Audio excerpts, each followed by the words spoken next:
Bahay sa Nueva Ecija, pinamahayan ng mga makamandag na kobra. Aktwal na paghuli sa mga kobra, nakuhanan ng video. Nakatutok, Russell Simorio. Nakakapangilabot ang pagpasok sa dalawang palapag na bahay na ito sa San Antonio, Nueva Ecija. Pero hindi dahil sa ligaw na kaluluwa, kundi sa mga pagalagalang ahas sa loob ng bahay. Babala, huwag gagayahin ang mapapanood sa videong ito dahil mga eksperto lamang ang gumagawa.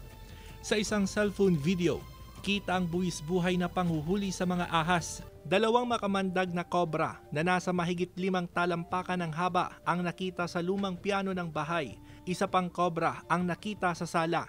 Nung nakita namin yung mga pinagbalatan, sinerch po namin yung area. Nakita namin doon sa bodega, lumang bodega, doon sa piano, sirang piano. Doon sila namahay. Ayon sa snake hunter na kilala sa tawag na Rex Tuklaw, humingi ng tulong sa kanila ang mga caretaker ng bahay para mahuli ang mga ahas.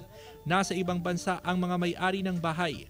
Posibleng galing daw sa bukid na malapit sa bahay ang mga kobra. Kasi po yung mga ahas niyan, maghahanap na sila ng mga maasawa nila.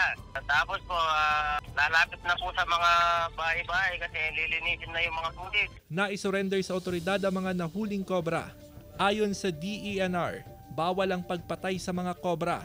Pero depende raw ito kung nalagay ka sa alanganing sitwasyon. Super delikado sir kasi kobra yun, baka ala nila normal lang na nila lang makamandag. Dapat sir, i-coordinate nila sir sa menro o sa barangay. Russell Simorio, One North Central Luzon.